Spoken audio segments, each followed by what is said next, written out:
Good evening. Thanks for joining us. Another day of high drama in BC politics as politicians from all parties scrambled to react to yesterday's sudden collapse of the opposition BC United Party.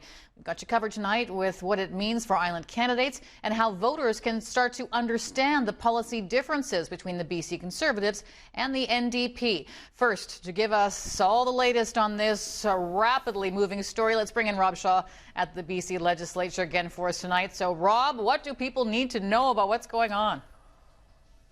Well, Stacey, it is chaos, as one politician described it to me today. Just chaos in the wake of United's collapse. You have more than 50 United candidates and incumbents literally waiting by their phones today for calls from the BC Conservatives about whether they will make that party's final election roster. Some heavyweight MLAs getting proactive, though, and quitting. Six-term Prince George MLA Shirley Bond, the first female Attorney General in BC, out today, saying she was surprised at this deal and perhaps realizing the Conservatives did not want her. Also, three-term Kamloops MLA, former Transportation Minister Todd Stone, folding up his tent as the Conservatives already have a strong candidate in that riding, and he is without a party. The onus is on John Rustad to demonstrate that he is capable of being the premier. And rising above everything. He's capable of assembling the most quality team that he possibly can, and that he's going to reach out to and welcome people from right across the entire political spectrum. Well, Rob, there was a shock, certainly, but also a lot of anger today in the wake of this deal between the United and the Conservatives.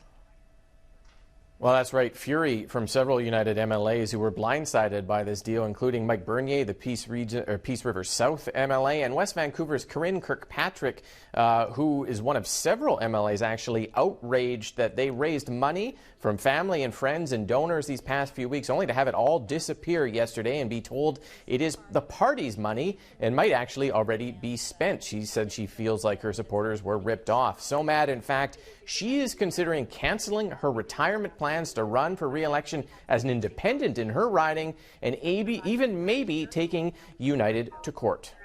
I'm very angry. I'm very disappointed.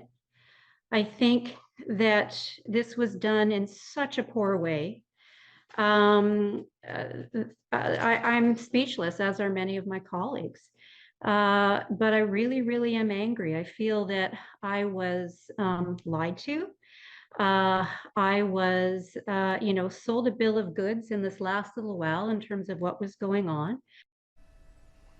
And Rob, BC NDP leader David Eby today issuing a public appeal in the wake of all this, eh? Well, Eby trying to take advantage of this chaos, putting out that appeal to centrist kind of supporters of the old BC Liberals, saying you can consider the NDP as an option rather than swallowing all your concerns about the extreme views of the BC Conservatives. Have a listen to that pitch.